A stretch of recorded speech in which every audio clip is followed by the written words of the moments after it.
राधे कृष्णा दोस्तों। तो आज की कहानी है 4 प्रश्न। एक बार की बात है, एक राजा था। वह बहुत निर्दयी था। वह लोगों को बहुत सताता था। लोग उससे बहुत दुखी थे। उसके मन में जो आता वह करता था। अपने बहम और मनमर्जी से उसने कई घर उजाड़ दिए थे। अगर उसे बहम हो जाता कि यह आदमी ठीक नहीं है, वह या तो उसके हाथ पांव कटवा देता या उसे सूली पर चढ़ा देता। उसने इस प्रकार बहम में पड़कर किसी को फांसी पर लटका दिया, किसी को सूली पर चढ़ा दिया, किसी के हाथ पांव कटवा दिए, किसी को उम्र कैद की सजा दे दी, किसी को देश निकाला दे दिया और किसी किसी का तो सारा परिवार ही कोल्हू में पिलवा दिया। सारी प्रजा डरी सहमी हुई थी। परमात्मा की इच्छा। एक दिन राजा सुबह सुबह उठा और अपने बगीचे में टहलने के लिए चला गया। बगीचा महल के पास ही था। उसने देखा पश्चिम की ओर से 4 हंस आए और आकर उसके महल के ऊपर बैठ गए। राजा का मन हुआ कि उन्हें करीब से देखा जाए। वह महल के करीब आ खड़ा हुआ और उन हंसों को देखने लगा। इतने में राजा क्या देखता है कि उन हंसों में से एक आदमी की आवाज में बोला, यहाँ पर है परंतु वहाँ पर नहीं। दूसरा कहने लगा, वहाँ है परंतु यहाँ नहीं। तीसरा बोल पड़ा, यहाँ भी नहीं और वहाँ भी नहीं। और फिर अंत में चौथा बोला, यहाँ भी है और वहाँ भी है। राजा उसकी बातें सुनकर बहुत परेशान हो गया। इतनी बातें करके हंस भी उड़ गए। राजा अपने महल में आया परंतु उसे चैन नहीं आ रहा था। उसे हंसों की बातें परेशान कर रही थी। उसने तुरंत अपने वजीर को बुलवा भेजा। वजीर दौड़ता हुआ आया और आते ही कहने लगा, बताइए महाराज, मेरे लिए क्या आदेश है। राजा बहुत परेशान था। उसने वजीर को सारी बात बताई कि किस प्रकार 4 हंस महल पर आकर बैठे और उन्होंने यह बातें कही और उड़ गए। मुझे समझाओ, इन बातों का क्या अर्थ हुआ। अब वजीर भी दुविधा में पड़ गया। उसे भी कुछ समझ नहीं आ रहा था कि वह राजा को क्या बताए। वजीर कुछ देर सोच विचार करता रहा और फिर अंत में बोला, महाराज, इसके अर्थ का पता तो पंडित जी से ही लग सकता है। वह अपनी विद्या के बल से इन बातों का भाव बता सकते हैं। मैं आज ही पंडितों को बुलाकर आपके सामने उपस्थित करता हूँ। यह कह कर वजीर ने अपनी जान बचाई। राज दरबार सज गया। पंडित जी को बुलाया गया। वजीर ने सारे दरबार में उस सारी घटना को विस्तार के साथ बताया तो राजा के साथ घटित हुई थी।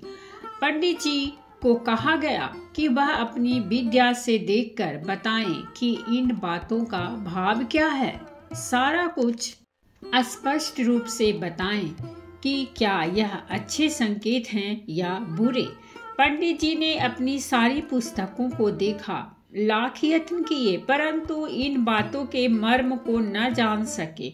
उसने डरते डरते राजा से कहा, महाराज, इस काम में कुछ समय लग सकता है। राजा ने पंडित को कहा कि मैं तुम्हें 1 महीने का समय देता हूँ।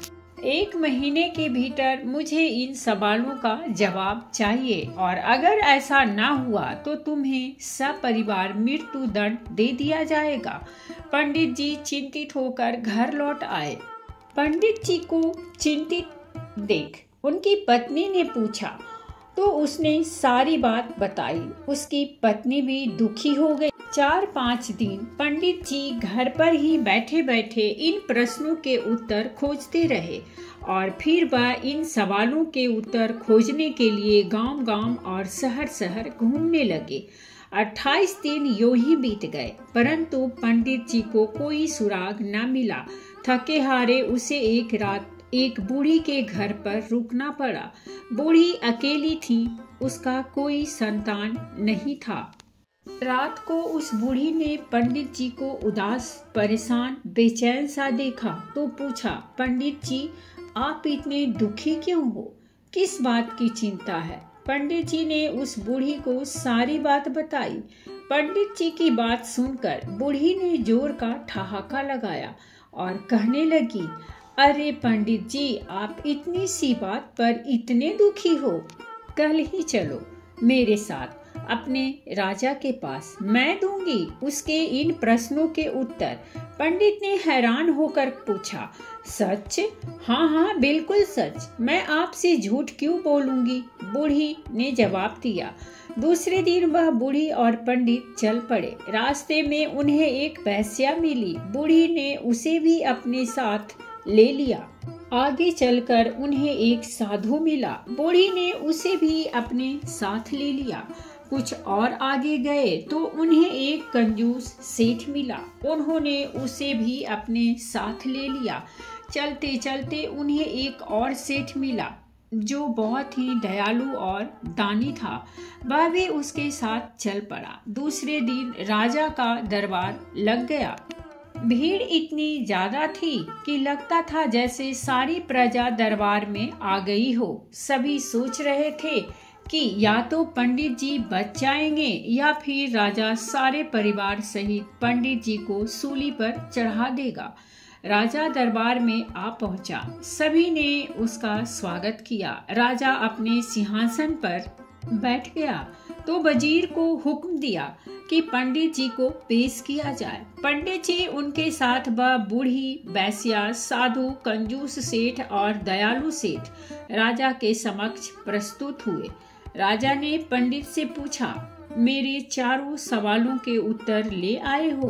पंडित जी ने हाँ में सिर हिलाया और कहा, आपके सवालों का जवाब यह बूढ़ी माँ देंगी। राजा ने पूछा, बताओ इसका क्या अर्थ है? यहाँ है परंतु वहाँ नहीं।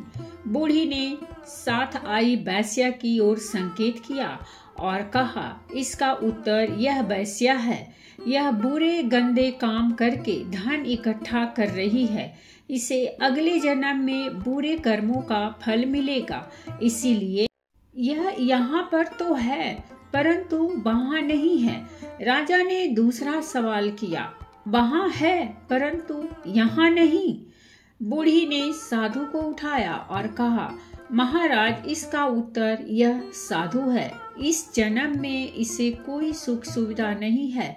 यह प्रभु भक्ति में लीन रहा, धन द्रव्य के चक्कर में न पड़ा, अच्छे कर्म करता रहा। इसीलिए इसके अच्छे कर्मों का अच्छा फल अगले जन्म में मिलेगा। इसीलिए यह वहाँ है पर यहाँ नहीं। राजा ने तीसरा प्रश्न किया, अच्छा तो अब यह बताओ, यहाँ भी नहीं है और वहाँ भी नहीं है। उस बूढ़ी ने कंजूस सेठ को खड़ा किया और कहा, महाराज इसका उत्तर यह सेठ है। यह न तो स्वयं खाते हैं और न ही दान आदि करते हैं। इनके पास धन बहुत है, यह उसका उपयोग नहीं करते, बस उसे बचाने और बढ़ाने की ही इन्हें चिंता बनी रहती है। इसीलिए न यहाँ है और न वहाँ है। राजा ने अंतिम प्रश्न किया, इसका अर्थ बताओ। यहाँ भी है और वहाँ भी है। बूढ़ी ने दयालु सेठ को आगे कर दिया। आपके इस प्रश्न का उत्तर यह सेठ है।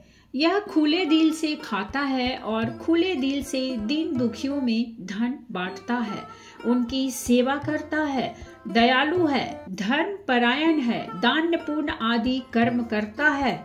इसीलिए यह यहाँ भी है और वहाँ भी है। राजा की आंखें खुल गई।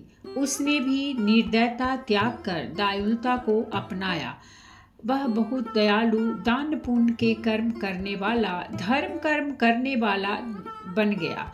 दीन दुखियों की सेवा करने लगा। उसकी सारी प्रजा सुखी और प्रसन्न रहने लगी। तो दोस्तों, एक ही हमारी आज की कहानी, और अगर कहानी अच्छी लगी हो तो प्लीज़ हमारे चैनल को सब्सक्राइब कीजिए, वीडियो को लाइक और शेयर जरूर कीजिए। कहानी सुनने के लिए बहुत बहुत धन्यवाद। मिलते हैं हम एक नई कहानी के